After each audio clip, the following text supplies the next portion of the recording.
Hello. I forgot my camera was on. Hi! Let me not use that today. The house is... lots going on.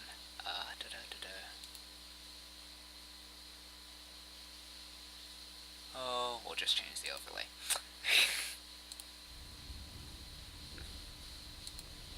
Anyway, I'm just in the process of getting set up for this, clan war. Oops. That's not what I wanted. Okay, I'll fix it later. Anyways, our first game for this clan war is gonna be on a biogenesis. And, yeah, they decided to get the, special map out of the way. So that no one has to play on it later. And spawning in the upper left-hand corner of the map as the red Terran representing Leo, it is... Salty Duds. And in the bottom right-hand corner of the map as the blue Terran representing Psionic Aftermath, it is Grooty. Because I think that's how you pronounce his name.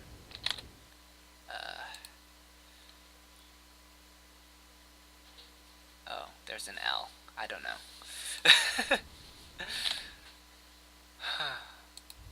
Okay. At any rate, let's see, what do we have here? Oh, I should note these are both gold players, so they are starting off, and you know, gold is where you're feeling out StarCraft. You know some things, but a lot of it is like what you think works, or what you think you want to do, or it's really a lot of fun. It's where StarCraft starts in some senses. Like bronze and silver, I don't know. There is such a thing as Bronze League heroes, no doubt. But at any rate, TVT, really fast. Well, not that fast. Fast for gold, I feel. Gonna be a standard Reaper expand out of Salty Duds. Meanwhile, Grutty, like a normal Terran gold player, is going to play safe. I say normal cautiously. I mean, this is not uncommon, even higher up, to just kind of sit back, because it is a mirror matchup, and you can die to, like, Cyclones just showing up in your base. Good annoyance coming out of Groti, just kind of forcing the other SCV down. He really should run away, but I guess he won't, and the Reaper will seal the deal there. Meanwhile, we have a Reaper from our blue Terran coming across the map, and he's gonna hop up into the natural, see the Reaper of his opponent, throw down a KDR charge, and back out. Wow, that was... I guess I'm warming up my casting still. Okay, so the Reaper is going to pop into the main, see what he can see. Handful of Marines. Nothing too much exciting. Oh, I guess he does see the factory. Which... and behind this, he's gonna start his own command center on the high ground. He'll want to lift. Actually, he's that's a starport. His command center's over here. Wait, is Grutty going to take the third base location with this? That could be some interesting mind games for sure if that goes unscouted. Yeah, I'm not really sure what his plan is with that. At any rate, the Reaper from Salty Duds is going to come across the map, and Actually, it would be really great if he can deny this Reaper entry into his base. The Reaper is actually standing at the natural, and he sees no expansion. So maybe there can be some mind games here. He's gonna come up now, and I don't know about this. Reaper is going to swing around this, bother the SCVs, but the Cyclone will actually pick that off, and so the Reaper never did get to jump down to this third base location and scout the expansion. He is, however, ahead on just overall supply, both on workers and army. So, in spite of the lack of knowledge, things are looking pretty okay for Salty Duds. He has 2.5 or 1.5 medevacs worth of Marines here, so 12 plus a SCV was loaded up. The Reaper from Grutty is going to come in and be annoying, but it will get picked off by these Marines. And Leo's Terran is going to look to move out, question mark? No, he's gonna have to come back and defend in just a moment, as the Cyclone and 4 Hellions are gonna pick away at these SCVs. No reaction just yet from Salty Duds, but he's coming, and the SCVs are pulled, and good withdrawal from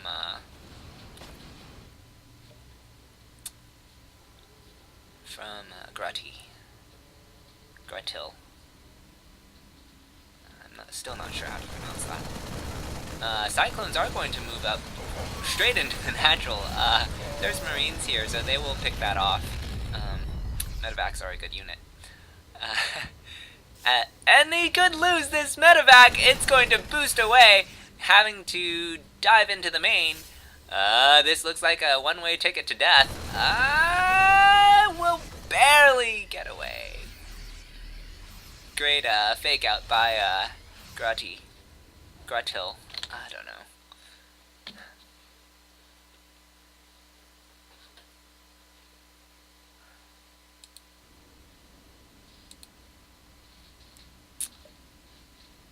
Maybe Miguel can tell me how to pronounce this name. I think he's EU.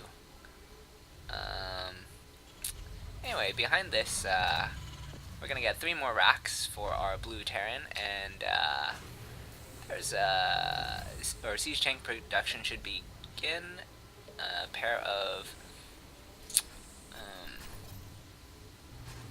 Liberators, can't speak, are out, and is he gonna move out again? I don't know. He seems okay. Well, this drop is finally coming across for Salty Duds, and he will, based on his flight path, actually find the expansion of Grutty.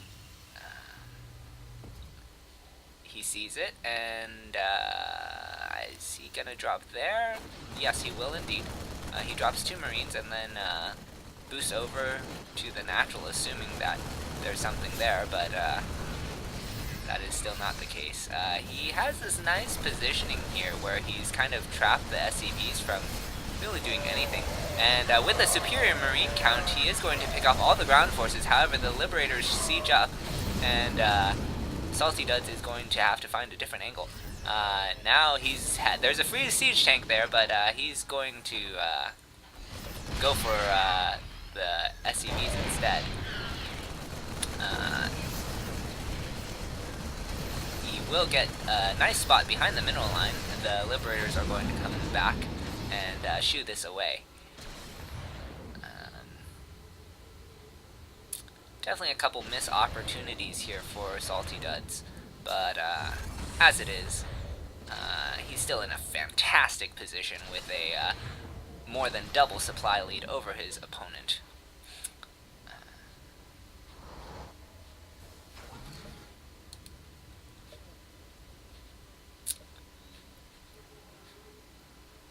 he's actually getting a sizable Viking count and or sizable, a Viking lead is what I mean, and with the healthy number of Marines, really the only thing he has to fear are these tanks. So if he can find it within himself to produce some tanks of his own, he could kind of roll over the army of his opponent. Upgrades have not begun for either player yet. Actually, I should double check that. Yeah, both of them have their eBays, but it's good enough to have them, I think. He's gonna pick off a medevac, or Grutty is gonna pick off one of the medevacs, and Salty Duds will lose a couple Marines, not that many. It wasn't the full one. Supplies is starting to even up a little bit, but still a considerable lead for our red Terran, as many scans are going down. In TVT, army positioning is very important, so using more scans there makes a lot of sense. And third has just landed for Salty Duds. He does have this Marine here to spot a push up the front, which is nice. I like it. And his first siege tank is now joining his army. With that first siege tank, he should be safe, provided he doesn't do anything special. Nice Liberator sieging up on that siege tank, and will almost get it, but Marines will have to come in and pick it off. This is actually suddenly looking very scary for Salty Duds, as the siege tank count is 3-1, and bio forces are relatively even. There's still a Marine lead for Salty Duds, but okay, he's gonna get another siege tank. Great maneuvering of the blue Terran bio. He's gonna take another good fight. Retreats into the range of his own siege tanks, shaving off many of the red Marines, and yeah, he's doing a fantastic job maneuvering his army, baiting shots back, baiting the Terran back into his own siege tanks, and supply is evening, yes, but it's still in favor of the red Terran, as he just has a much stronger macro engine. Now, he really does have to get something done with this, because he is really sitting on 29 workers to 51. There is a Thor out for Salty Duds. Salty Duds just needs to defend. He needs siege tanks, and he doesn't have them. This is actually, well, okay. I was gonna say it was looking very scary for a moment, but he lost all of his Marines. Or Grutty lost all of his Marines, and he will have to back off now. At least for the time being. Behind this, he has a handful of Marauders.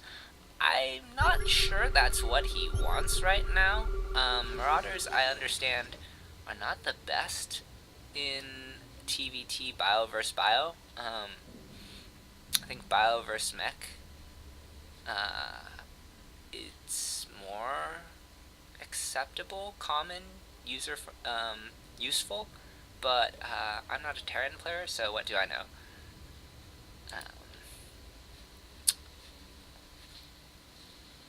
As it is, supply has evened up again.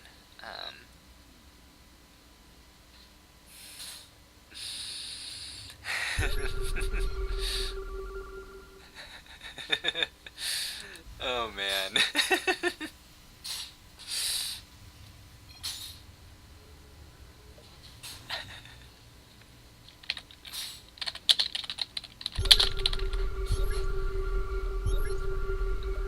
Lots of scans going down again, just trying to find his opponent's army.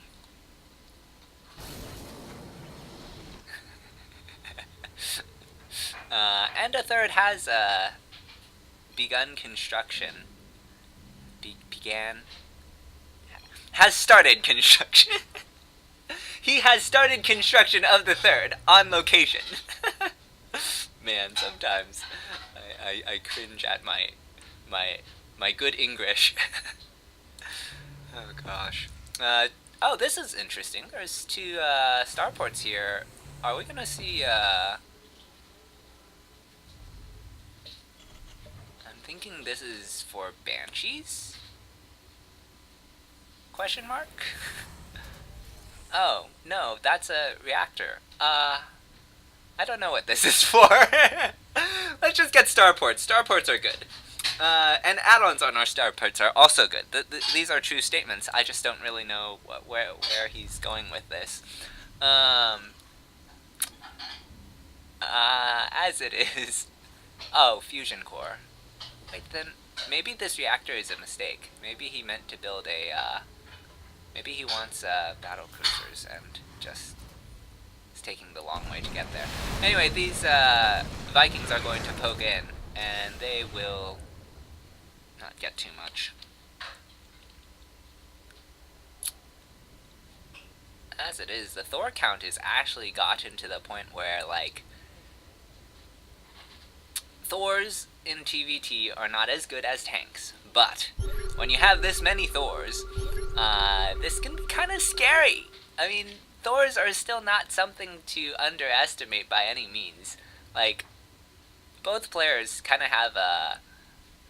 Well, actually, he's really replaced this mostly with Marines, so this composition from Grutty is not too unusual. There's just more Marauders than you normally see, I think. Why that is, I'm not entirely certain, but that's not gonna hurt him. Marauders are still good units. It's not like he's wasting supply per se. And they might help with the Thors, I don't know. I'm not a Terran. Salty Duds is going to float this orbital all the way over to this top location. I don't think that's right in range of the sensor tower. Oh man, this is great. We got some Bronze League Heroes stuff happening right here. Gotta be honest with you guys. I'm not sure why he decided to do that. Maybe he was unaware of the sensor tower. At any rate, it's gonna get picked off by these Vikings. There's no hope of saving that. And, man. Behind this, though, he's maxed out, so... he can probably just win. I don't know what he's maxed out on. Bio, Lib... one siege tank, a good number of Thors. Okay, that's not bad. Actually, this is nice. He's gonna get a siege tank or 2 or 3 or 4. I don't know, however many he gets. But okay, what? This is a really rough spot to attack through. That was probably the worst fight that Salty Duds could have taken. Now, that is an overextension by Grutty, and supplies has evened up suddenly due to a couple of bad fights and a good quick Liberator siege. Another overextension, but so he's lost all of his ground forces, save the tanks. I mean, this is just here. Let's throw. Let's just keep throwing. That's great. Are we gonna get battle cruisers? Yes, one battle cruiser is in production for Salty Duds, and battle cruisers are. I feel like battle cruisers. They're very hit or miss. Like, they can be amazing or they can be terrible. It's an investment, is really what it is, and if your opponent doesn't have the tools to stop that investment, then yeah. I mean, I don't know. This this siege tank is in danger of the rocks falling. If those rocks fall, that siege tank is most assuredly dead. At any rate, Salty Duds is going to swing around and the sensor tower and take out the sensor tower. In fact, good scan from Grudgy, but that's not. His army is still out of position. I don't think he's going to be able to. Well, okay. Salty Duds decides to engage this army, and he's actually going to lose all of his forces here. Man. Okay. So, we are back to even supply 20 minutes into the game. These are two very evenly matched Terrans. They're just strong in two completely different areas. Grati has been taking the better engagements, really using the mobility of the Terran Bio, whereas Salty Duds is a firm believer in expansions. He's actually not up on bases at the moment, but he has these two other orbitals completed, and he is up on workers, so he has the ability to have a superior army. It doesn't right now. These rocks are going to get knocked down, and that's going to cut off the Terran from the red Terran from quickly defending his base on this low ground. He's going to have to come all the way around, and meanwhile he's going to lose his 2 starports and probably fusion core. Siege tanks are sieged, and they will allow Grati to clean this up with ease. Suddenly, this is looking very scary, and Salty Duds issues the GG.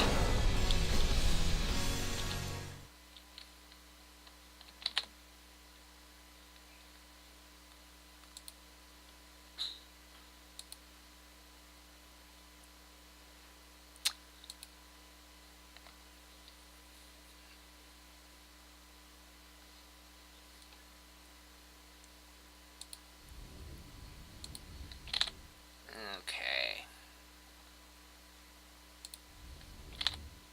Let's see here.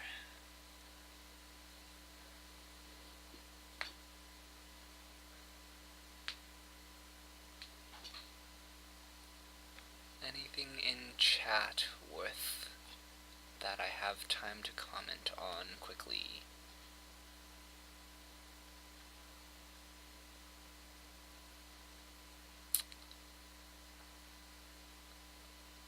Yes, I am aware that his tag is Heltivus, but I've been calling him Grutty because that's what his Discord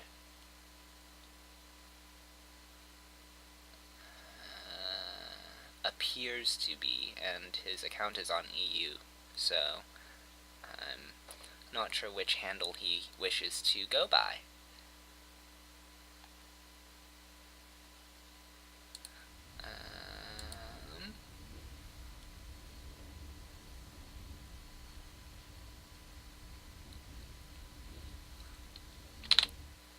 But maybe we will just call him Helv. That might be easier.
Yeah, I don't know. I mean,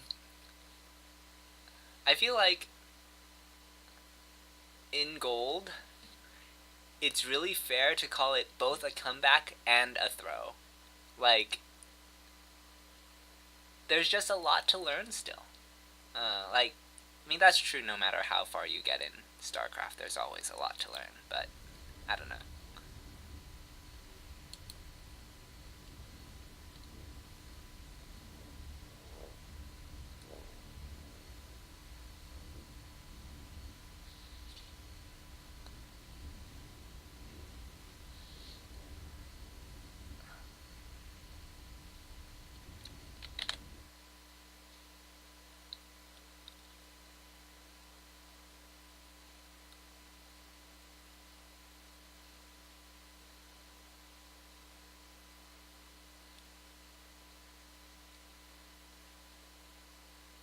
I mean, yeah, I don't know. I definitely agree that that was I mean, when you max out faster than your opponent, and when you max out and your opponent is like on 110, 120 supply, you should in theory win. Um, but yeah, that was just a terrible fight. He took the worst possible fight he could take, and then um, followed by another bad fight, and then another bad fight. Uh, hell of a cause hell. Okay, well, next map will be Blackpink, and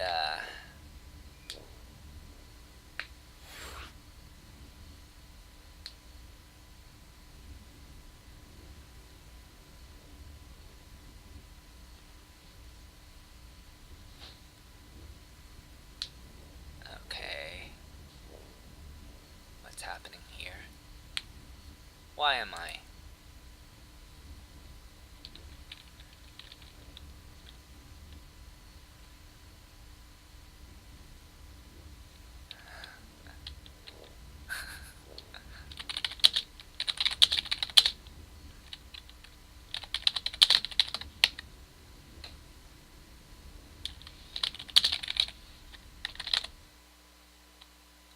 Okay.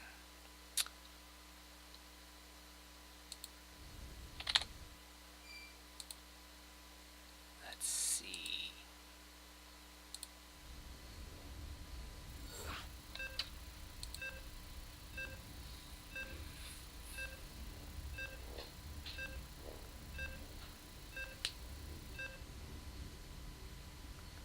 Looks like it will be a TVP on Blackpink.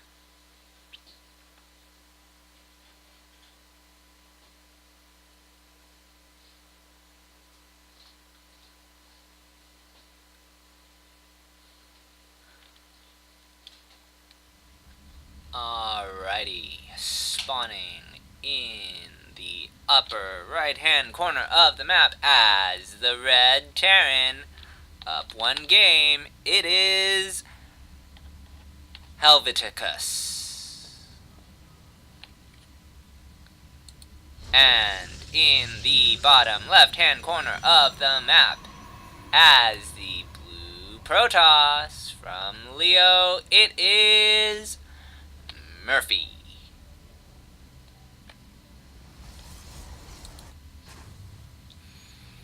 Okay, my initial thoughts based off of that last game is that a siege tank push would be very nice.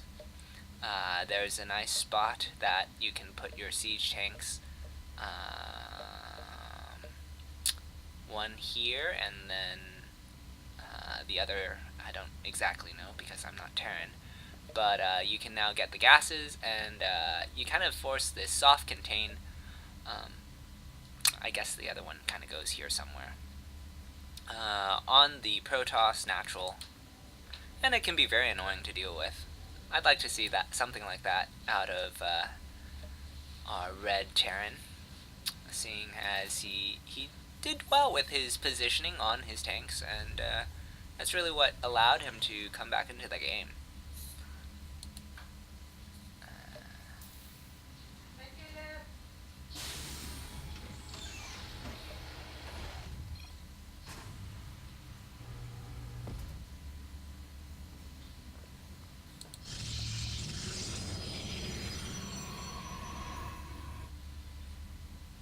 I'm not sure what they're looking at, but something happened, and someone was paranoid.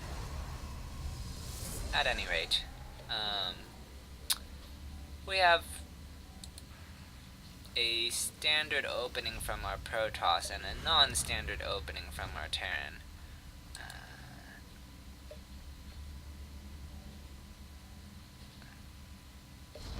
Not really sure what Murphy is doing with all these probes long distance mining. I guess he feels like they should long distance mine instead of oversaturate the main, and he doesn't want his second gas. I don't know. At any rate, Reaper is going to come in and get some harass done. Adapt is out and we'll shoot this away, so not too much to note. Behind this stim is that stim? Oh no, that's concussive shell. Okay.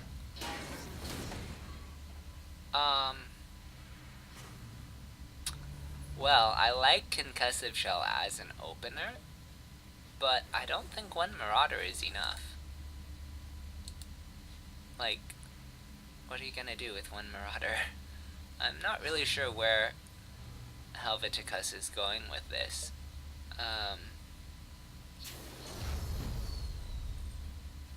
don't know.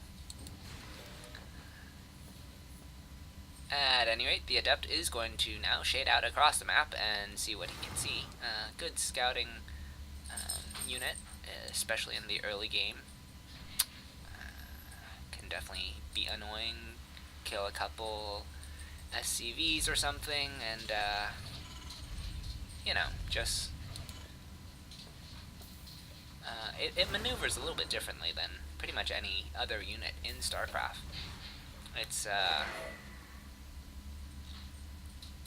yeah, there are 3 Marauders here, so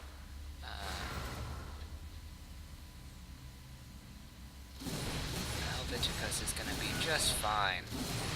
That concussive shell is actually really painful, and it will allow our Red Terran to kill the Adept. Helveticus has picked up these 3 Marauders and is decided that they do just fine sitting in the medevac. There's no need to actually go across the map and get kills. There is an observer coming over from Murphy. It will probably see this medevac, seeing as the medevac is still at home.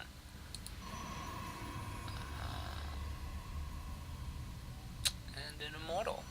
Actually, we have double Robo here coming out of Murphy. I kind of like this. Double Robo is... oh, here's the drop. Oh, he was waiting for a 4th Marauder. That makes sense in a way. I don't know if I agree with how late this drop is coming, but 4 is better than 3. Yes, that is true. As it is, there will be more Immortals by the time these Marauders get here. Wow, I am really switching everything. And we're gonna get 1 Stalker, 2 okay, just settling for probes instead. Pylon is being targeted, but it does not go down, so the Immortal pops without any hiccups. Medevac is trying to maneuver around, but I worry it will run into something. Okay, the Medevac escapes, and the Protoss actually doesn't have that much that shoots up. Gas is oversaturated at the natural. The natural in general is pretty well oversaturated, as Murphy has been constantly producing his probes, but, well, mostly constant, but has not taken his third, as he's a little bit uncertain what the Terran is doing with these forces. Defense is always more important than taking that third on time, provided you're facing someone like our red Terran here. Nice Overseer positioning. We'll see the entirety of the Terran army, and strong force of Stalkers and Immortals are going to walk up into this natural. But I don't know about this. There's not that much anti-air in the Liberator Sieges. It does actually go down, so with that Liberator falling, this Protoss army is going to have free reign. Good targeting from Murphy will allow him to at least get the contain, if not break the Terran. Okay, there is a siege tank on the high ground, which actually that is way too close to the edge of the ramp. Murphy can totally dive right on top of that since he has the high ground vision from the observer, and he will get that siege tank, and that will be GG. Murphy tying up the series.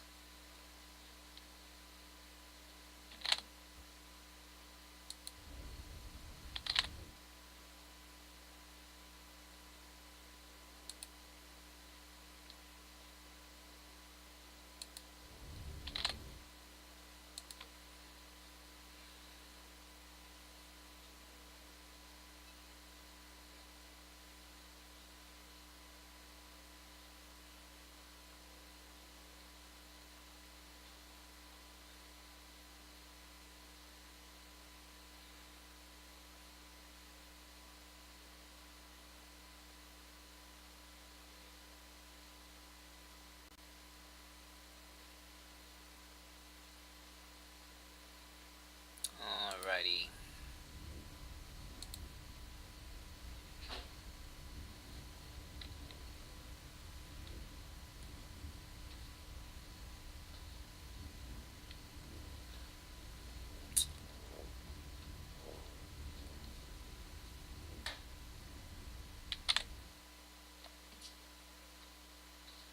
Let's see.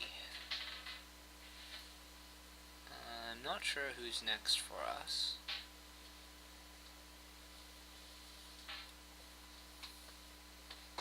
I think it's War Buff, but we shall see.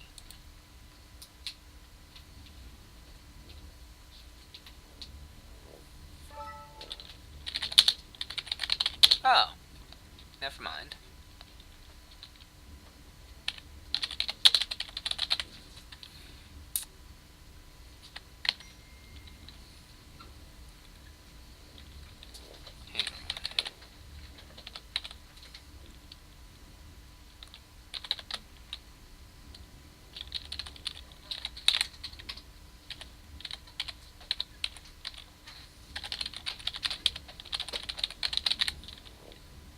Oh gosh. Let's just copy and paste.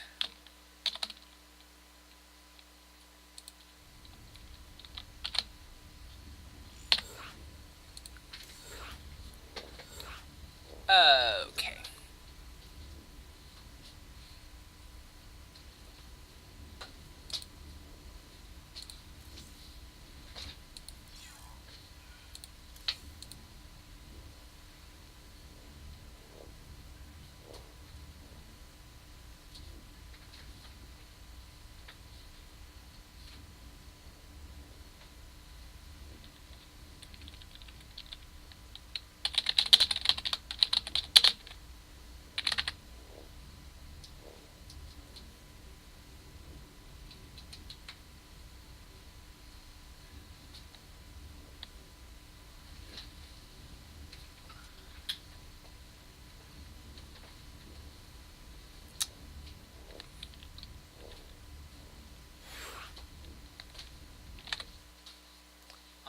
just getting set up for our next one. I think it's going to be on Catalyst.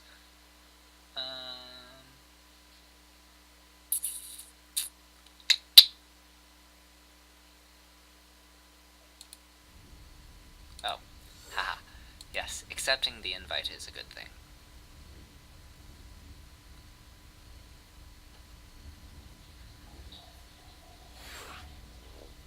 No, I'm not supposed to be playing. What is this? There we go.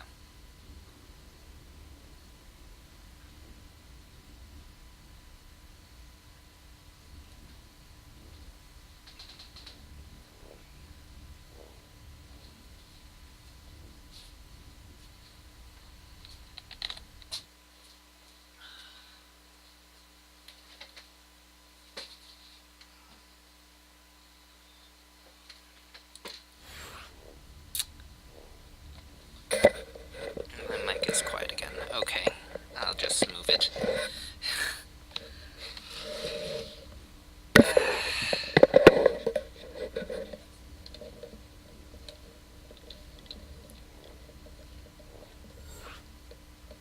What the? Why am I host?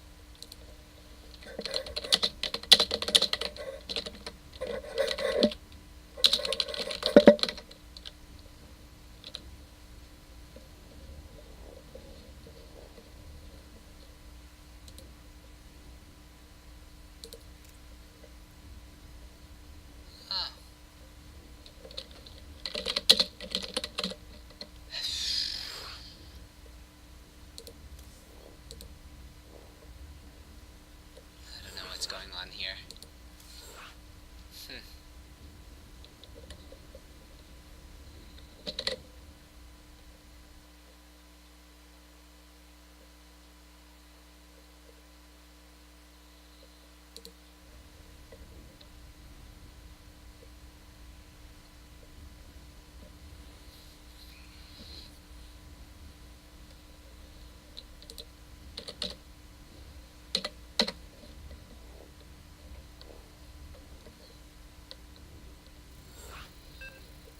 Alrighty, here we have Catalyst, another TVP. And let's get the overlay.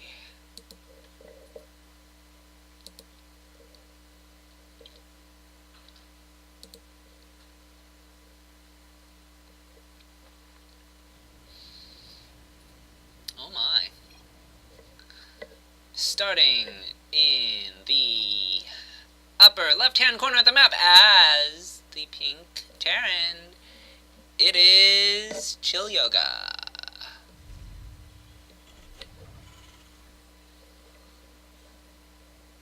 And in the bottom right-hand corner of the map, as the red Terran from Leo, it is Murphy.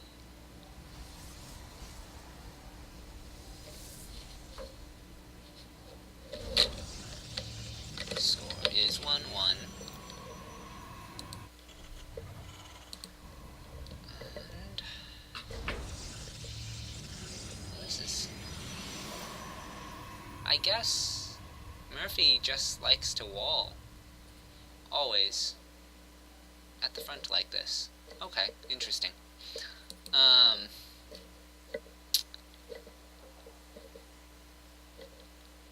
any rate, a lot of APM for Chill Yoga at the at this early stage of the game. Nice CV split at the start and constant spam. Very attentive to what's going on. We're gonna get a Cyber before Nexus here out of Murphy, and he will probably get that Nexus, right? This probe looks like... Okay, there it goes. And Reaper expand for Chill Yoga.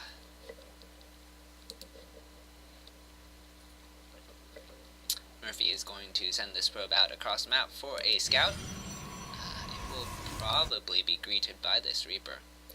I doubt their paths are going to miss. Yeah, okay. the Reaper is there. It will intercept this probe, and the probe will not. The probe doesn't even get confirmation of the CC on the low ground, so that's a little bit unfortunate for our red Protoss. Behind this, he is going to open up with an Adept, so that Adept will provide him with some much needed scouting information.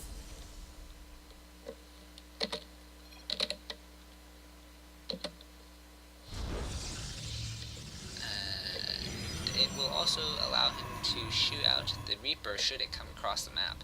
As it is, the Reaper is just going to sit at the top here. Would be good for it to get some scouting information. I guess neither player really believes in scouting today, so that's okay. They can both play in the dark and do their own thing until it actually matters, I think. We'll see if they regret their decision later on in the game. As it is, we're going to have a standard-ish opening with 3 gates and Robo from Murphy, keeping his Adepts at home. Okay, he is going to send one across to finally get that scouting information that he was denied by the Reaper at the start of the game. And he has an observer being chronoed out so that he can get more scouting information. So, Murphy finally deciding that, hey, it is good to know what my opponent is doing. And he will move out. He's actually going to lose this. Oh man, this is painful. He's denied all scouting information. Okay, what he does know is that there is concussive shell. So, that is something. Other than that, he has no confirmation on anything. He can probably infer that it was a standard Reaper expand, just because of the Reaper timing, but doesn't actually know that either. When did this Reaper get here? Oh, it came across as the... Yeah, okay. I was observant. That will be cleaned up. And so now at about 4:30, both players have a relatively decent idea of what the other person is doing. And I say relatively in that they've sort of scouted. They haven't seen anything too unusual. Pair of medevacs, or single medevac. Okay, yes, pair of medevacs are in production. They're not synchronized. I'm guessing he was missing some resources or supply blocked or something. I didn't really catch why there was a hiccup, why these are not properly paired up. But one medevac will come out and the second will be just behind it. He's gonna pick up some units once he gets the medevacs. I'm gonna guess the Marauders and mines, probably.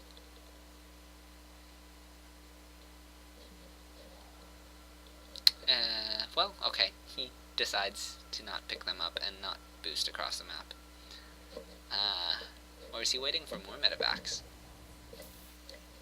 A third one comes out. He might just walk across the map with these, actually. Yeah, he's going to start his third and keep his army at home. A scan does to go down, and it will see a couple of mortals, couple stalkers, a decent amount of adepts. That's actually uncommon in this matchup. There's no resonating glaives, so I'm not really sure why Murphy has chosen this composition. I mean, I guess they'll... I don't know. I feel like adepts are kind of... They're great harass units, and mass adept can be very scary, but that's with resonating glaives, and there's not even a warp prism in production. He's just building observers, so how are you supposed to harass with the adepts? I don't know. As it is, Terran is slowly inching across the map with the Marauder mine marine composition, so a little bit Psionic, and the observer is going to clip the vision of that. Meanwhile, Protoss is back at home in position to receive this force. I think... I guess knocking down the rocks won't actually do you that much in this situation. I don't know. Anyway, Chiloga is going to back off, and actually, Protoss is coming out to greet him, and he will burrow his mines. Marines, oh gosh, if Marines could burrow, that would be interesting. Anyways, he will boost back after getting some okay mine shots, and just try to defend his third. His reinforcements have joined up with his main force, and he has another 3 mines in this composition. He stims forward, picks off a good number of these forces already. This is looking very scary for Murphy. If those Immortals, well, the Immortals are the one thing that survived for the initial engagement, but Immortals don't do so well when they are all by themselves, unless you are crazy and have, like, pure, like, printf shield battery Immortals. Immortals and a warp prism and shield batteries, that's all you need. But at any rate, that is not the case. Those Immortals will fall. Terran is going to swing around the other side, and there is a warp prism out for Murphy. That warp prism needs to, like, buy all the time in the world, and it will try. It is loading up these adepts and will drop the main. There is a missile turret in the mineral line, but that's obviously not going to stop the warp prism from unloading and getting those adepts in position. Widow mines are probably going to burrow eventually. Okay, he's decided not to. Warp prism did unload, but it may... oh no, it's still alive. And Murphy has lost his third. So, yeah, this Battle Force is going to stem in and try and... he's thinking about picking a fight, but with the 2 shield batteries there, I don't think he wants to risk it. He certainly could get something done, I feel, but it is very questionable, I agree. And there's no real need to. He got the third, he's up a base. He has a solid composition, not something that I'm used to seeing, but it's not a bad composition. Certainly not wrong.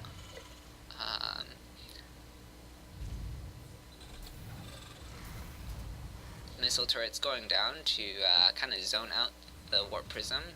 I don't know if it died somewhere or if it came... oh, there it is.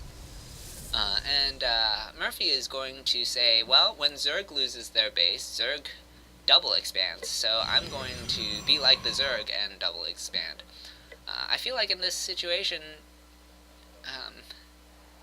he kind of has to try something. Chiloga is up some 40 supply on him, and Murphy just doesn't really have a clear tech progression to answer any of this.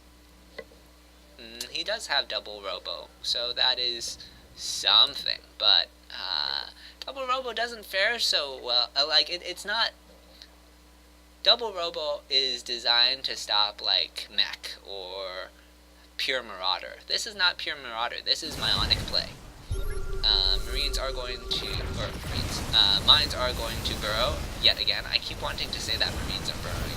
And Stim is good. It will pick off all these forces, and suddenly this is looking game-ending from Chiloga, if it didn't already. And that will be game. GG.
What's next from the Leo clan?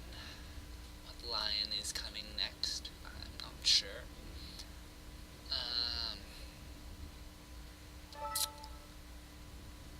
Protector. Let's see.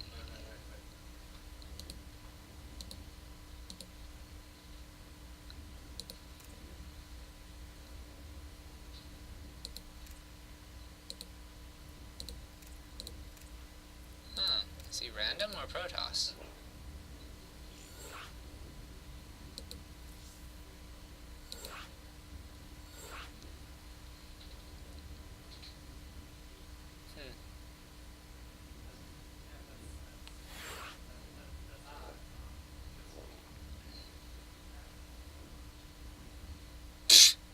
Apparently Chilyoga has a distaste for Protoss. And we are a go on Neon Violet Square.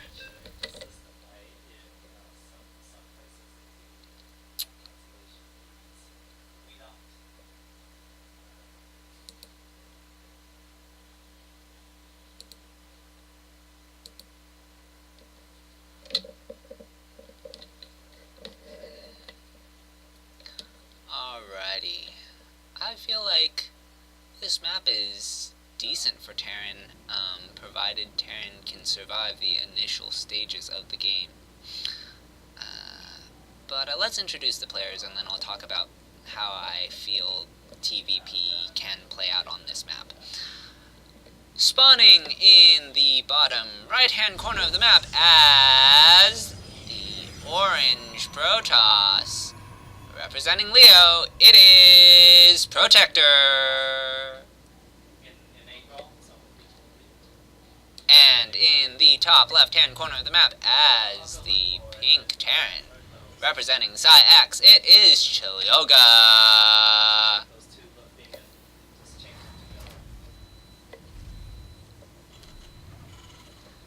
So, there's a lot of great proxy locations on this map. You can proxy something here, you can proxy something here, you can proxy here, here, you can even proxy here. You have lots of options as a Protoss that wants to do any sort of 1 base or 2 base proxy. As it is, should Protoss want to play a standard game on this map and take their expansion here, and then whether they want to expand here or take a safer third here. This is a very droppable map. You have a lot of dead space here, a lot of dead space here. Flight paths can come and drop into your base here, here, here, or over here. Doesn't really, well, pylon block, so that's gonna be annoying. But command centers happen to float, so this pylon should be cancelled. It won't be. But it should have been. As it is, it will finish, and yeah, I mean, I'm a firm believer in using pylons to block things, but I always cancel unless I'm blocking an add-on. Or at least I should be always canceling unless I'm blocking an add-on. Or I suppose if it finishes on a hatchery, I'm not that upset, or finishes on a, yeah, uncertain, but against Terran, for the Expo, it should probably be cancelled. As it is, that is neither here nor there anymore. Reaper does poke in, it does get confirmation of the natural expansion, and we'll back out.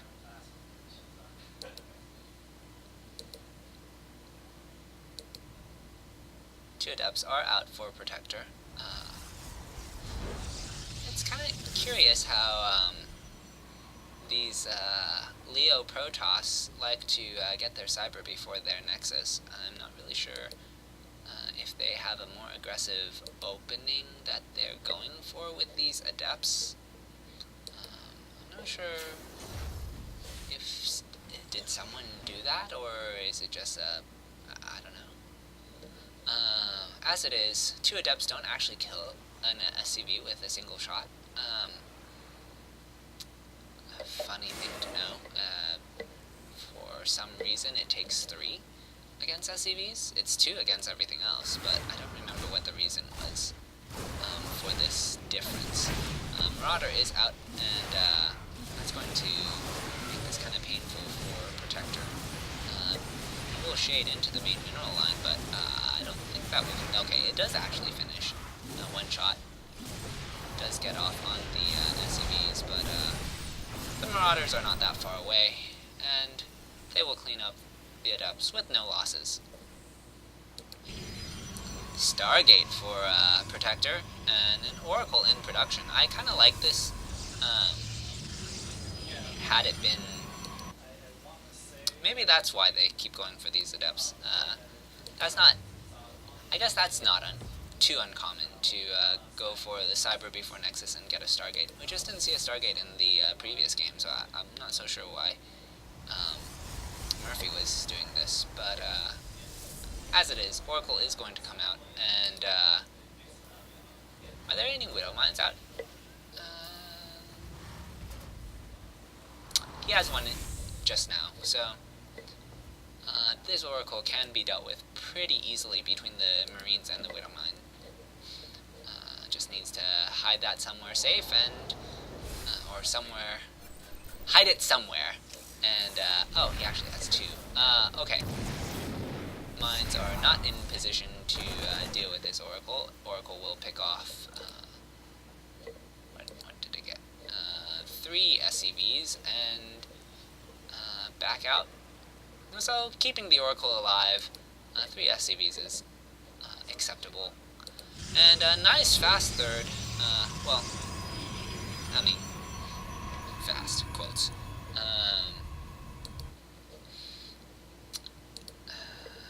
Decently timed third. I don't know. He's on 5 gateways. 4 gateways. I can't count. I think I counted the forge as a gateway in my head. At any rate, yeah, I need to fix that.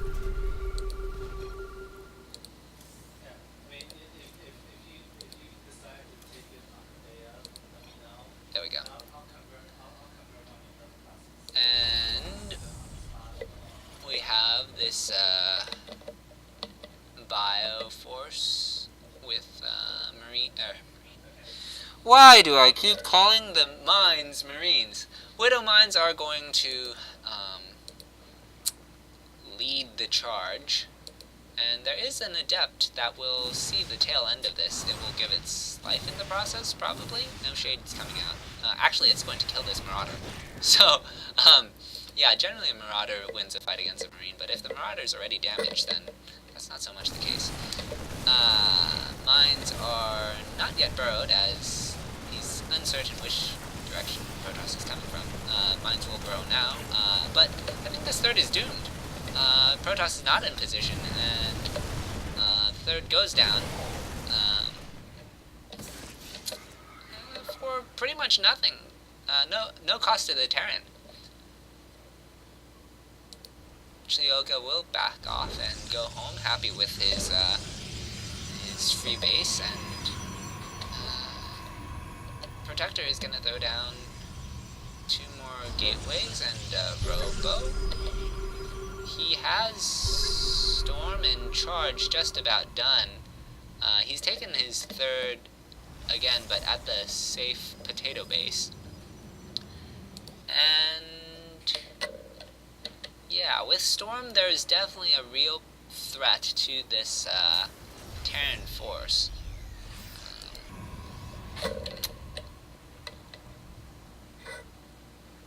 He has an Archon, pair of High Templar, starting to accumulate energy. xLEOx has also taken the potato base. And what else does he have? Some medevacs to heal out his army finally. Okay. Game is relatively normal, all things considered, minus a slight advantage to xLEOx on supply and having picked off that third. There is a medevac drop coming across the map for xLEOx. It is angling to hit the third or the main. Probably gonna hit the main. Protoss is not in position to receive this force, but it's not coming just yet. Decided to take a quick coffee break. It will now scan. xLEOx will now scan and decide to drop the main. And here we go. Protoss is out of position. Warband going down, but army is still not moving.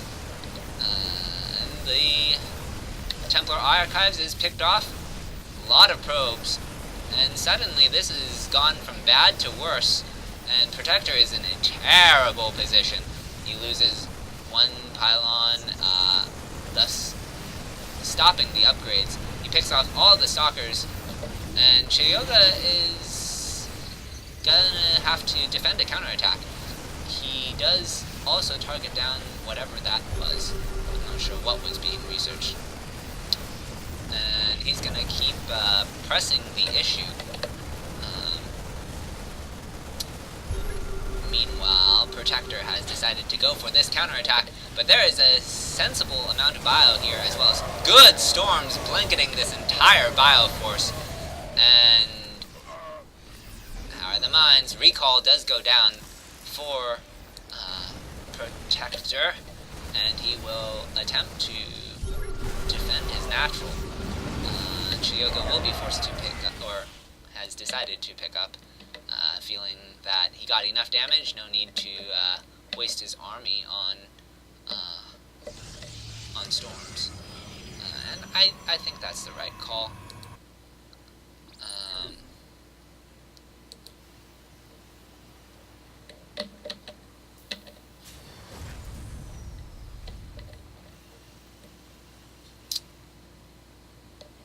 As it is, Protector is feeling that he has to get some damage done.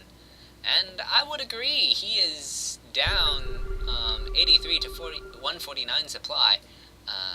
Protector is floating a lot of minerals, but I don't know if he has the gateways to actually fix that.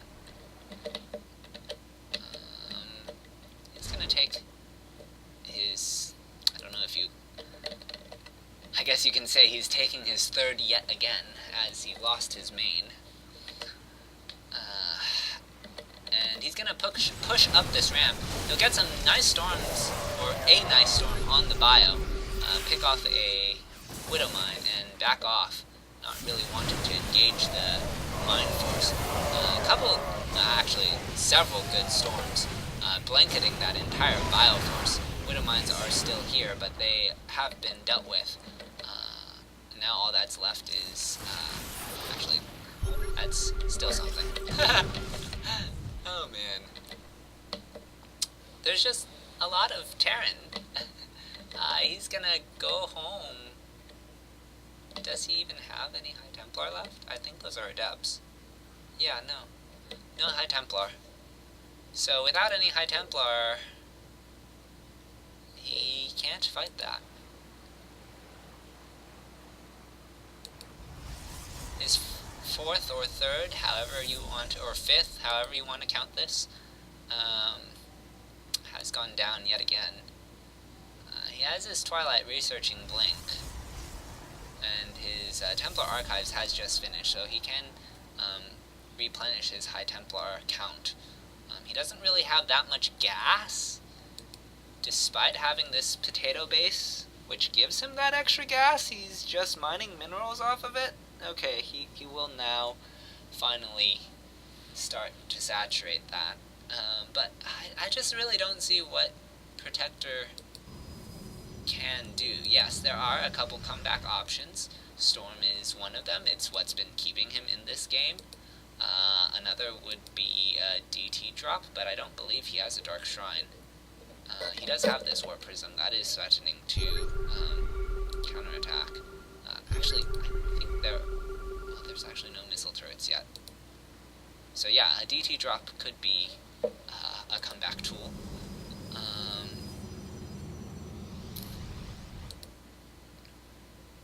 But yeah, I mean, advantage right now goes to Chiloga, and as long as, I mean, he even has the upgrade lead, which is kind of difficult for Protector to contend with right now, just given the situation he's in. He is going to warp in some charge lots. Charge lots are good. That's definitely something, but there's not a whole lot here that. Yeah, okay. There's only so much that charge lots can do. Meanwhile, he's going to poke in at this location. Good splitting of the Terran attention, and he could get this base. Barely gets away. As long as he repairs that, Chiloga will be fine. Still trying to attack into this is Protector, but the Widow Mines will scare him off. And that command center is getting dangerously low. Good storm on the Bioforces. Okay, that will be repaired. And the Protoss has lost all its zealots, and a recall will be forced, but I think that's way too late. Really needed to get out of there before you lost your charge slots. Meanwhile, this medevac, Protoss medevac, Warp Prism, does fly in again, but has decided not to do anything for whatever reason I am unaware of.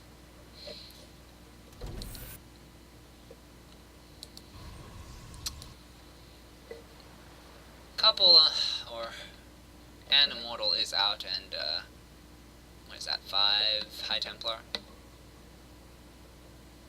Yeah, I can count. I count purple bars. I see 5 purple bars. And, I don't know. Protector is trying. He's not dead, but there's that last attack started really nice for him. Like, he really did a good job out-positioning his Protoss, or his Terran opponent, but I don't know. Okay, a couple charge lots are going to find their way into the Terran mineral line. They will draw the entirety of the Terran force, or the majority of the Terran force, over to this location. Meanwhile, he's going to push up the natural ramp and get these marauders. But Terran's pretty big right now, and he doesn't land any storms just yet. Okay, one storm does go down. That's not bad at all. Second storm is, third storm is also very nice. He's going to clean up the almost all of this bio, and suddenly there's a glimmer of hope, but there is more bio, more mines. One storm will go down on the mines, but I think he's going to back off. Meanwhile, Chiyoga has decided to take this ninja expansion at this bottom left-hand corner of the map, and that could spell disaster for our Protoss player. He's also starting a Ghost Academy. Okay. Ghosts are good units. They're very good units. Especially against High Templar. gonna get some SCVs here and force a lift on the orbital. And Protoss is just trying to ball up enough forces. Supply is more even now than it was earlier. He took a couple of really good fights with those storms, and X'LEOx just really ate those storms. I don't know if storms taste very good, though. I don't think his bio would say it tastes very good. Oh, we're gonna get a nuke. So, this is about to get pretty interesting here. Archons are morphing, and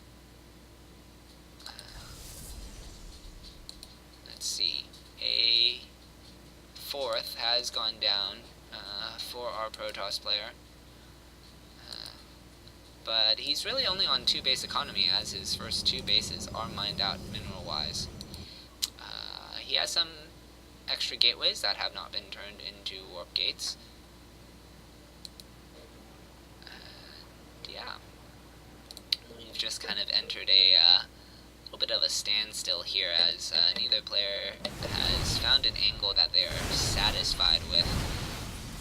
Protector is going to knock down these rocks so that he can swing between the third and the natural a little bit easier. Meanwhile, he has a Zealot run by that I just mostly missed. Lots of Widow Mines on this ramp here. The Observer does see it, and Storm will go down on top of all those Widow Mines. He's gonna need one more Storm in order to get that, but the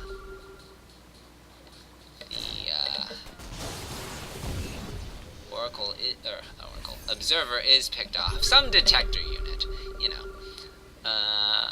As it is, we're gonna kind of have this little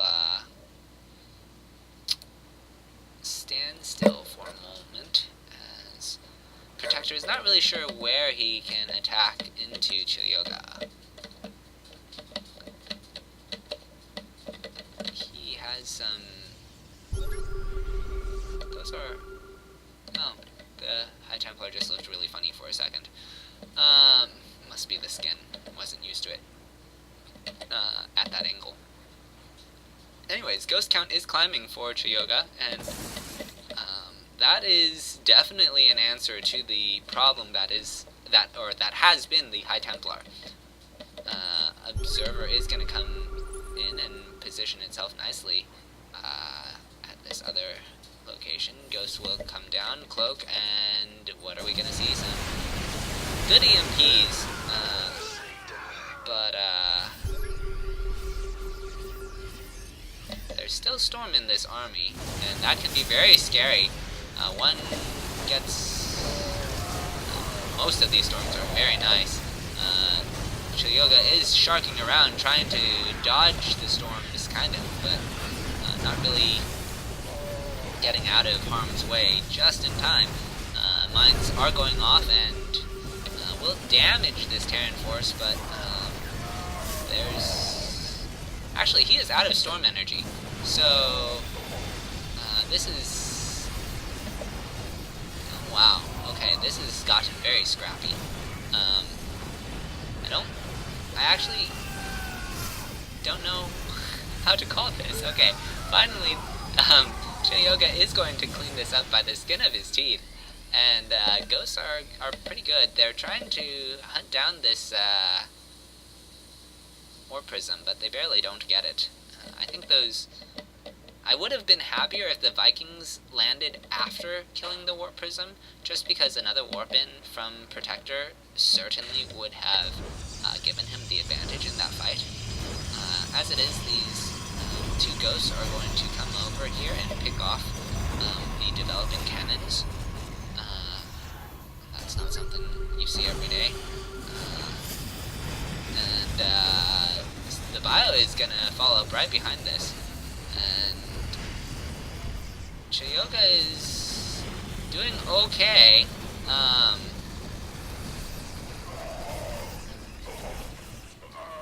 Zealots come forward.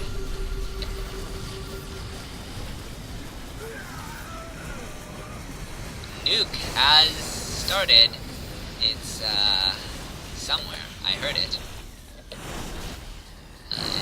Okay. I believe the ghost that was painting the target died, so the nuke has been stopped. Okay. Terran is forced to retreat.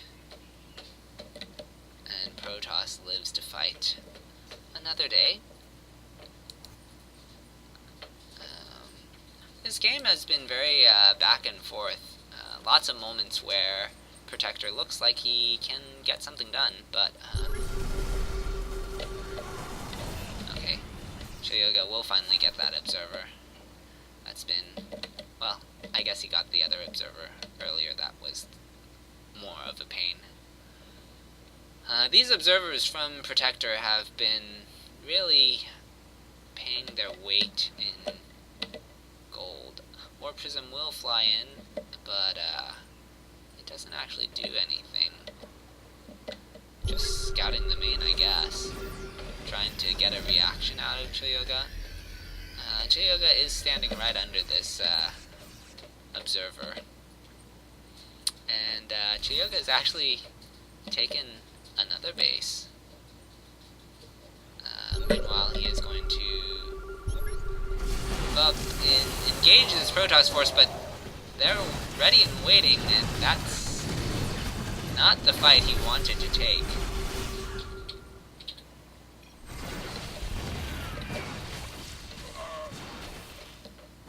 He's gonna lose a lot of units for free, and this is not looking good for Choyoga. There's storms in this army. There's a good number of stalkers. Charge lots are being warped in now. I don't know about this.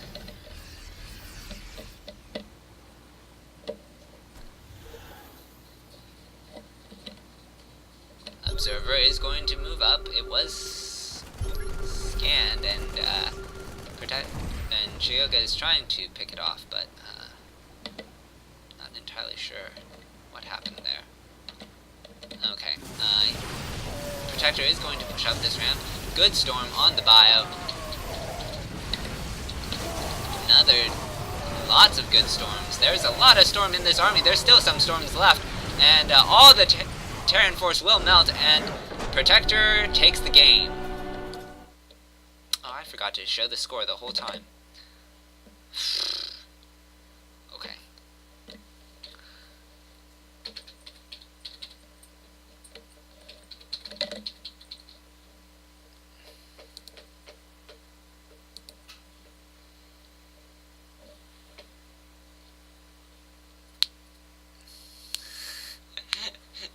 Sorry, Purple Ninja. I usually do that at the start, and I guess I forgot to do that when I was injuring them. Yeah. What is the score? See, this is why I should not forget to do that. 'Cause that also reminds me.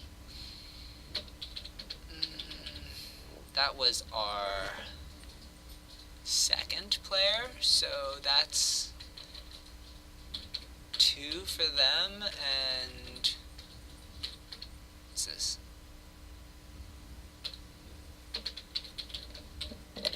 I'll just ask them.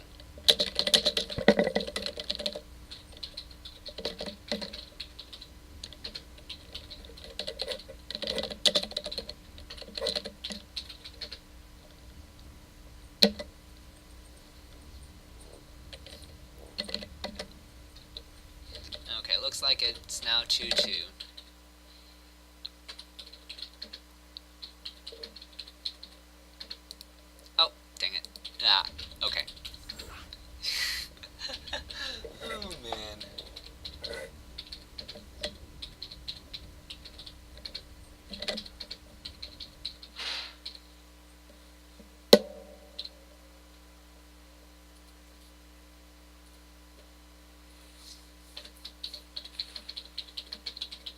Yeah, storms are pretty good. They,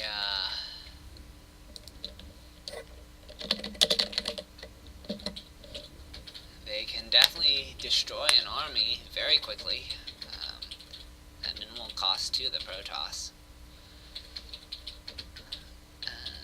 And we are getting into our 5th game. It's gonna be on Backwater, a PvP.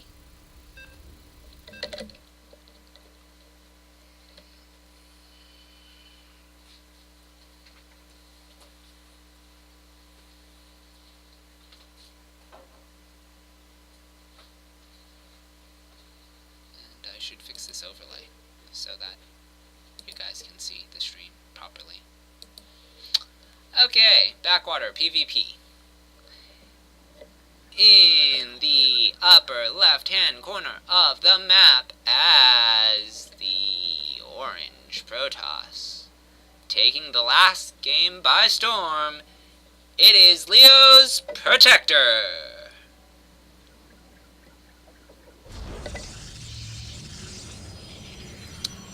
And in the bottom right-hand corner of the map, representing Psionic, it is the blue Protoss War Buffalo.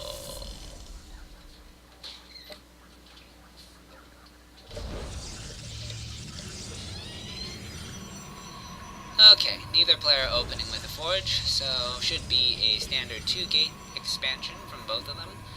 What they intend to do with that 2-gate will, well, I guess either of them could still go for a 2-gate into some sort of 1-base play. But, assuming standard, that is going to be the trajectory of this game.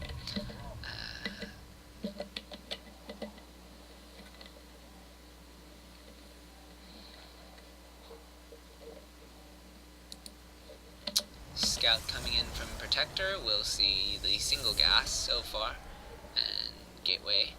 It's gonna actually get a gas steal off on War Buffalo, and that can really throw a chink in the Protoss plans if there's no decisive response to that.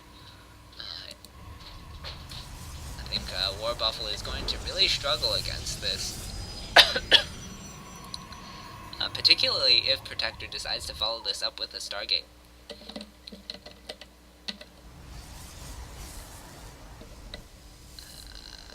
Cyber has gone down, and War Buffalo is going to just take a quick expansion,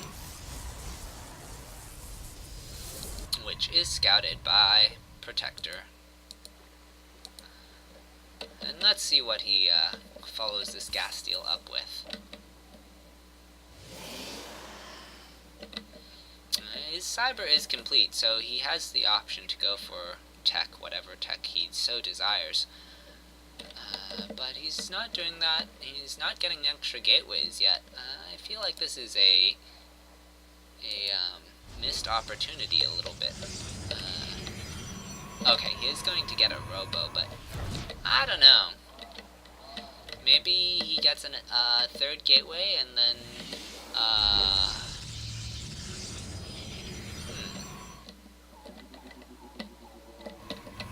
I mean, this is effectively very greedy response from War Buffalo to the gas steal. Because he's limited on that gas, his stalker count can't really get as high as Protector. So, like, anything that punishes that, be it an Oracle or heavy aggression, can really take advantage of the gas steal. As it is, Protector is just going to play it standard. With the robo at home, some stalkers poking to make sure everything's normal. Like, the gas steal was nice, and it certainly gave him an edge in this early game, but he didn't really put that edge into anything, I feel. It was kind of offset by the faster nexus from War Buffalo. And they're kind of even. across the board with actually a worker advantage going to Warbuffle.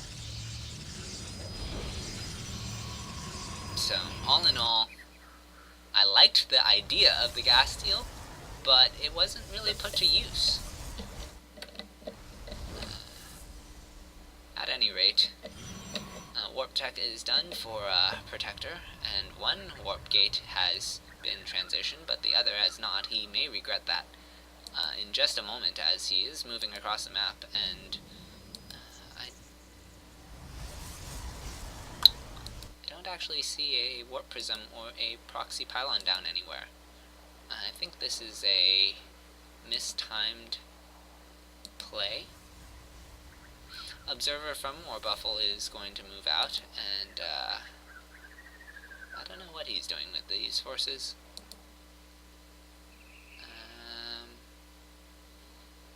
Okay. Probe is going to come across and put down that Proxy Pylon now. I would have liked to see this earlier. Did he fix that? Yes, he did. Okay, so he is now on 3 gateways, a Robo, pair of Immortals, Proxy Pylon, but he's keeping his army back at the top of this ramp here. So Protector is taking it nice and slow, thinking about some aggression, maybe? I don't know, this feels so indecisive. Okay. He's gone home, and then the Observer from Warbuffle sees his entire army, and it sees that the army of Protector is moving across the map. That's a little bit awkward. At any rate, Warbuffle is now caught up on army supply for the most part. The mortal count is in Protector's favor. Okay. He's going back again. I don't know what he's doing. I'm gonna stop trying to figure out Protector. I don't understand. I can't figure out from his army movement if he wants to attack or if he wants to feign aggression. Like, see, if he wanted to feign aggression, he doesn't even know that his army has been seen. So, like, he's moving across the map, but what is he? He's not forcing a reaction out of Warbuffle to his knowledge. Yes, he is technically forcing a reaction because there is an Observer, but I mean, like, how much is Warbuffle actually scared of that beyond what he would normally build? I don't know. At any rate, Warbuffle's expansion is complete, and Warbuffle will enjoy an economic advantage as we transition into the 3 base phase of PvP. On Backwater, 3 bases are relatively easy to hold compared to pretty much all the other maps. Even Neon Violet Square is a little bit more difficult, I think.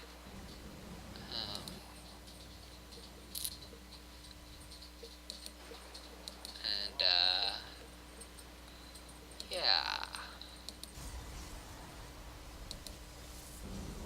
Both players have observers at their opponent's natural, and no observer of their own in their own natural, or no observer in their own natural to clear their opponent's observer. So both of them have a pretty good idea of the army compositions that have been built. So kind of funny that way. Okay, Warbuffle will finally kill the observer of Protector, and Protector is going to push in. Maybe? Yes? Okay, force fields go down on both sides. Guardian Shield is pop, Stasis Ward as well. And Guardian Shield expires from the orange Protoss, but he's still going to push the issue. War Prism is in danger, it will go down. It is picked off. Stasis Ward is triggered. Oh, that is very nice. And Protector has to retreat. He cannot stay here, and he will lose those Stalkers and Immortals.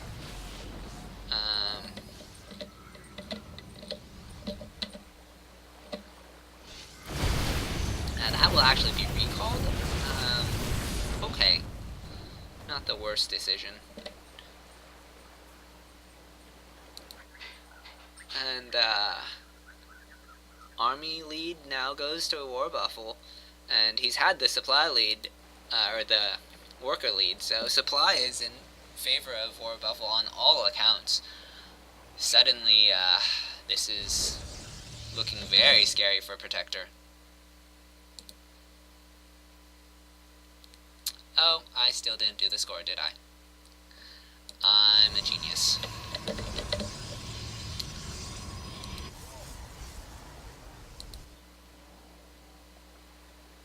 Okay, nice oversaturated third. Will make transferring to this fourth very easy. Proxy pylon will be picked off by the stalkers. Behind this, a fleet beacon has gone down for War Buffle, and in true Goblin fashion, he will begin his carrier production. Can anyone say carrier has arrived? Is that the line? I think it's the line. Man, that was terrible for me. I'll just wait for the in-game voice to... Actually, carriers have a really long build time. I forgot about that. At any rate, observers are going to move out for Protector. And,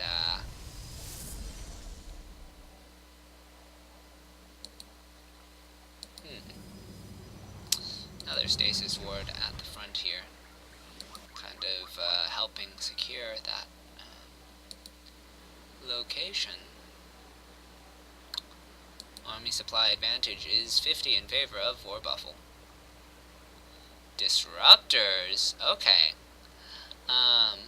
Disruptors are slowly making a comeback in, I would say, all matchups. I think they work...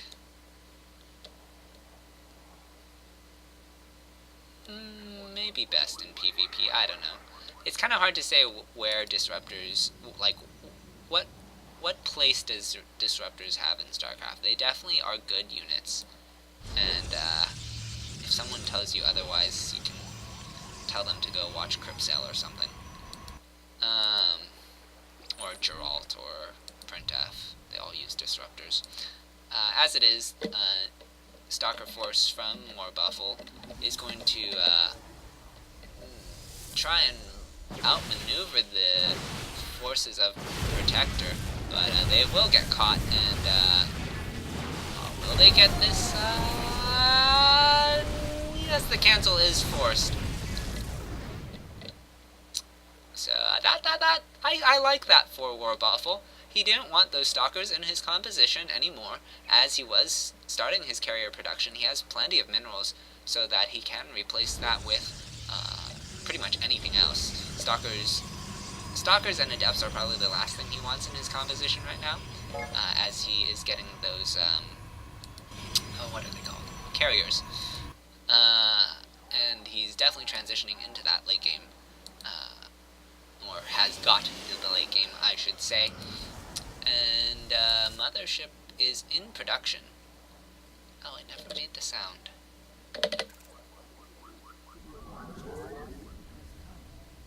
You've depleted that mineral field. Oh, he has different voices. It's Nathanius. Okay. Alright then.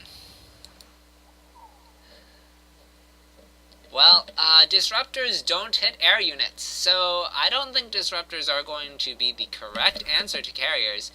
More stalkers are coming across the map, and they're gonna try to get this cancel again, I think, but that will not be the case. There are shield batteries, there are charge lots, there's army already here. This will stay up. He's not even gonna get any hull damage, so by the time he comes back over here, the shield should have recharged at least somewhat. War Prism from Protector is going to swing around to the third of War Buff, and warp in some charge lots. War Buff is max now, so he actually cannot warp in to defend. He will have to pull army here. actually, this actually helps Warbuffle. So Warbuffle has a bank, and by cleaning up some of these probes from Warbuffle, this will allow him to invest his bank into more army. He actually didn't get that many probes, so that's just fine. Oh man, that's very unfortunate. We've really entered that stage of the game where Warbuffle is in his comfort zone. He's on carriers. He's on. He has a mothership. He just wants the fist of Neeb. That's really what he's going for. And Zealot is going to find the 5th at this location. More charge lots coming around to this location. Protector does win that one-on-one engagement, but meanwhile charge lots are going to swing over this way. And, wow, there's just a lot of harass going on all over the map. Charge lots will clean this up. Charge lots are now over here at the 4th of Protector. And this 5th actually does die, and the charge lots will be split up. Some of them are going to go into this 4th, but there's a lot of static defense here, so that's not going to find any damage. I don't know why these charge lots came around when... Okay. Interesting decisions from Protector. Yeah, let's clear the static defense. That obviously is what we need right now. Okay. Fascinating. Maybe he knows something. Maybe he's going for that win condition where you kill all your opponent's buildings. I'm not really sure that helps him just yet.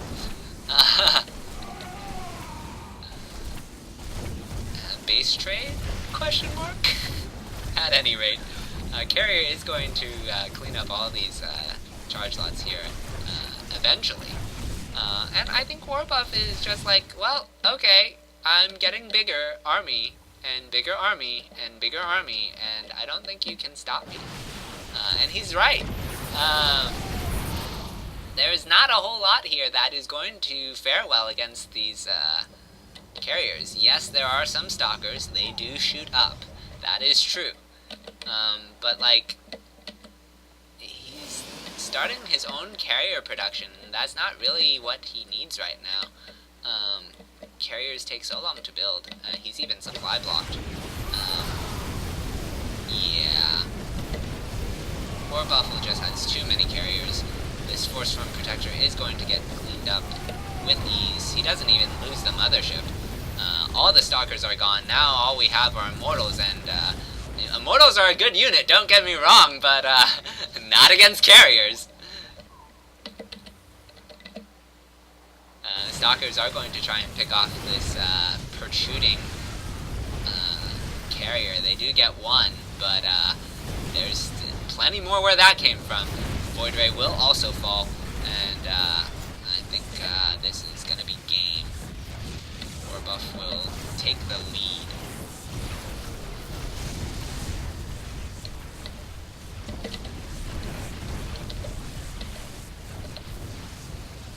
And Protector says that Warbuff deserves his victory laps, and will not quite tap out quite yet.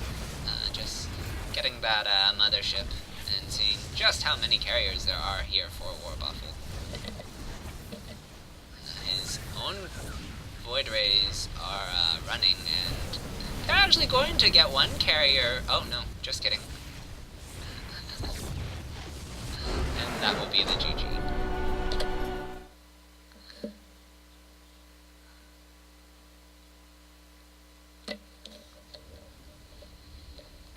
Alrighty. I'm going to get some water, probably, quickly.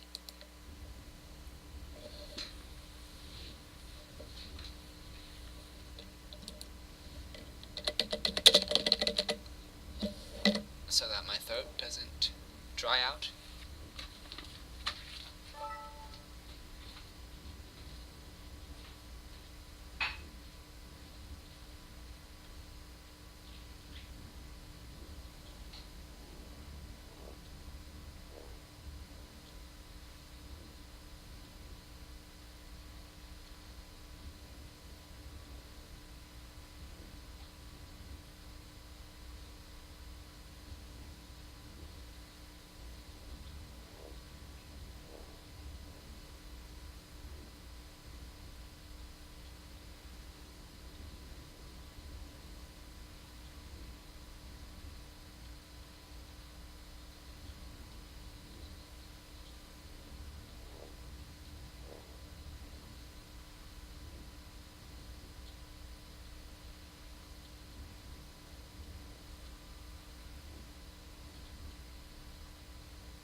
solo casting is...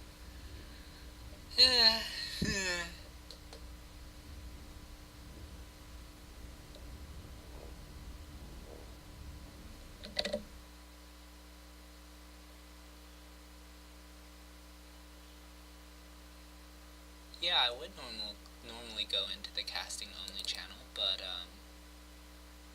I don't see Jeterix.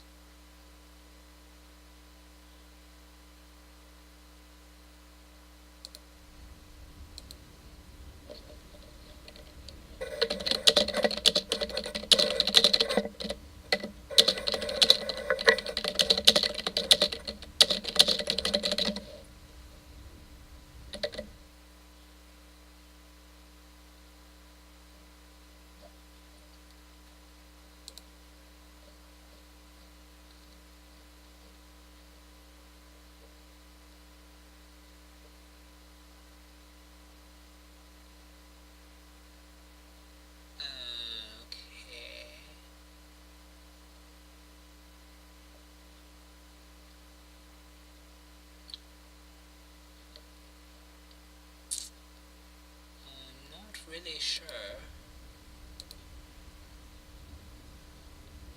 You're calling me on Discord. Oh. I didn't even see this.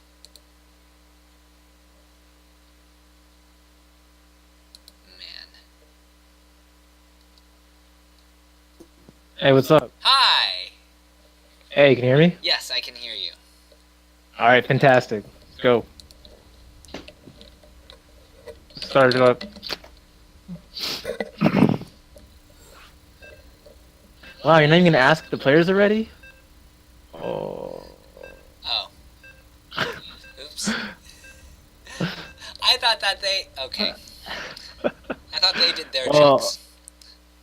We'll just APM check at the beginning. Yeah. It should be okay. Yeah. Oh, man. Alright, cool. So, PvP. Those are the right races, right? Yes. Okay. So you're a Protoss player too, right? Yes. Alright, so we got 2 Protosses for the PvP. Spawning in the upper left-hand corner of the map as the pink Protoss. Representing Leo, it is Kupo. Yep, and spawning in the bottom right, coming out here for Psionic Aftermath, taking that last map with the Mothership Carrier build. It is the one and only Warbuff. Alright, now, I've had a question about this name. It's Warbuff the Second, right? It probably is. You were saying Warbuffle the whole time, and I was like, I know. I thought it was... I think it's funnier. Alright. Yeah, it probably is Warbuff the Second. That would make a lot more sense. But I haven't actually asked him, so you know, it's like. And it's like. Have you ever seen kind that? of a family name? What was that? It's kind of like a family name then, right? Like Sure, Warbuff? I guess. But have you ever seen it's this YouTube thing where there's this teacher that intentionally goes around botching people's names, and so well, I don't know if I would say intentionally. He's legitimately clueless, and so like instead of Aaron, it's Aaron. Yeah, I think I have seen that actually. Okay, yeah. Alright, so we have the gas deal coming out here for Warbuff, and he's trying to delay the Nexus. And I don't think Kupo. Yeah, Kupo is just scouting right now, so he's gonna see that they're doing the same two-gate build. But Warbuff's Cybernetics core is severely delayed, so we'll have to see if Kupo wants to take advantage of that or not. Well, he's building 2 Stalkers. He spent 1 Chrono Boost, but I think he accidentally spent a Chrono Boost on his Nexus, and so therefore his Stalkers will not come out together. Yeah. He started a Nexus, canceled the Nexus, started again. Was it misplaced? I don't think it was, but he may not have been sure. Okay. And so we're gonna have to see, like, Kupo's tech choices are gonna be severely limited because of the gas steal. And since he's making so many stalkers, like he's basically forced to go Robo because Stargate's basically out of the question. It's just gonna be late. And Warbuff's also getting his Nexus. He also has his Twilight that's been proxied. I wonder if this is for DTs. Yeah, I'd say it has to be for DTs because otherwise you can just build it in your base, right? Yeah. Okay, so Warbuff. I wish if it is DTs, he definitely needs to mine the rest of his gas and his main. Oh yeah. Oh man, that is. Okay. Yeah, it's a pretty big mistake. Because like with Protoss, it's just all about the early tech, Oh yeah. and when you're delaying your tech, it's okay. So, but he does have his Nexus done and a little bit faster than his opponent, and I mean he is technically mining more gas. Kupo still hasn't taken a second geyser. Oh, never mind. He has his natural just saturated now. Yeah, Dark Shrine is down, and as well as that additional gateway. Yeah. Warp Tech And is Kupo still has that Robo. He did go Robo right away, so he's Yeah, gonna be in okay. a good spot.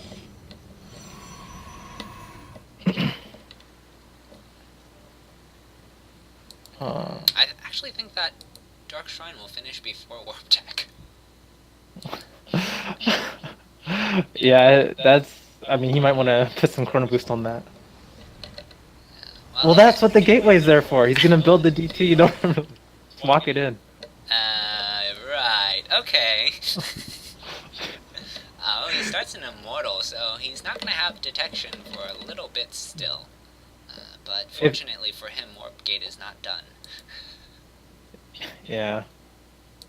But it's okay. I mean, this one. I mean, he has 3 gateways, so 3 DTs can do a ton of damage, and there's only 1 pylon on that Robo. So he snipes the pylon. It's basically game. Oh yeah. That is very true. Stalkers And are Kupo's moving gonna across the push map. out right now. Yeah. So Warbuff doesn't really have a whole lot at home. He has 4 stalkers he can group together. Well, he can warp in a defensive DT, and then, well, eventually. Observer does start now. Buffalo is not targeting that pylon. But he is getting a lot of probes. Kupo Yeah, he is definitely is. coming back with his forces, walking back. Actually, yeah, he does have energy for recall, but he does get the pylon before the observer, so Yeah. what were you saying about that basically being game? Yeah, that's basically game. I mean, right now what he should do is just like kill the cannon, kill that pylon coming up, and then kill the Robo, and then there's literally nothing his opponent can do. But he's just gonna go straight for the damage. He's like, dude, I'm just gonna kill every single probe you have. It doesn't matter. There's not enough time. There is one cannon still up, but it's not really in the position to help anything. Yeah. And I mean, Kupo is down to 9 probes now, so this DT opener is like more than worth it, even if all the DTs die right now. Yeah. And it's not looking like he's ever gonna get this Robo powered, so... like, if I'm Warbuffle right here, I just keep warping in DTs. Like, he... Well, yeah, I mean, then Kupo can never leave his base. Yeah. He can't leave his base, he can't make another one anywhere, he can't mine, he can't attack. It's like, yeah. Yeah, that's just about dead, and I think at that point he's gonna realize that it's been game and tap out. Yep. And Warbuff even has enough stalkers back here. He has like 8 stalkers, I think, 7. So yeah, he has more. He even has enough stalkers to kill this force. I'd like to see the defensive DT just for lulz. Yeah, he could easily get away with it. There is one DT here. One here. Yeah. All right, so Mortal's gonna try to kill that thing, and GG's called, kind of.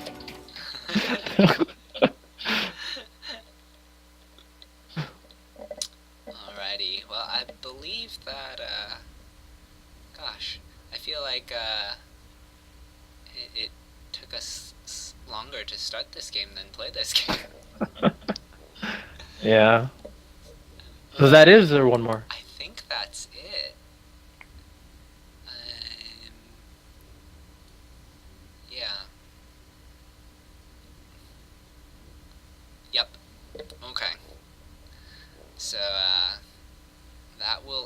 series with Dark Templar aggression. Yeah, well, he was ranked higher than Warbuff the second, right? Oh, okay. So yeah, I mean, there's nothing wrong with like going for a really aggressive build or Oh something a yeah, little cheeky. of course, of course. And I guess I'll do it for the clan war. Alrighty. Well, thanks for joining us for the last game. No problem, man. This was a great game. Let's do it again sometime. Alrighty. Maybe I can join before the last game next time. Yeah, that might be a little bit better. Yeah. And yeah, let me see. Anything I should? I'm gonna throw a. Let's see. Oh, I have a show match tomorrow. PvP against against Risen's Jaden, and then Okay. there will be another clan war on Saturday against BattleNet France. Oh, you're playing in that one. Oh, I am.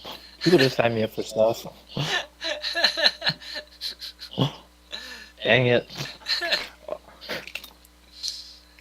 What's the next one after that? And then after that is a clan war against. It's actually same day, but later in the day. Yeah, so the one that you're in is like afternoon, and then in the evening there's 1 platinum, 3 diamond, 1 master against Risen. So yeah, those are our next 3 events for Psionic. And there's also Clash of Clans stuff. Clash of Clans. What am I talking about? Clash of Continents. Yeah, I was wondering. I was like, we're playing apps now? No, Clash of Continents. HK. That Okay. should be happening Friday, Saturday, Sunday. And yeah, that's pretty much everything. And thank you guys for tuning in. I'm Xenodactyl. Yep, and I'm Jetrix. We're out.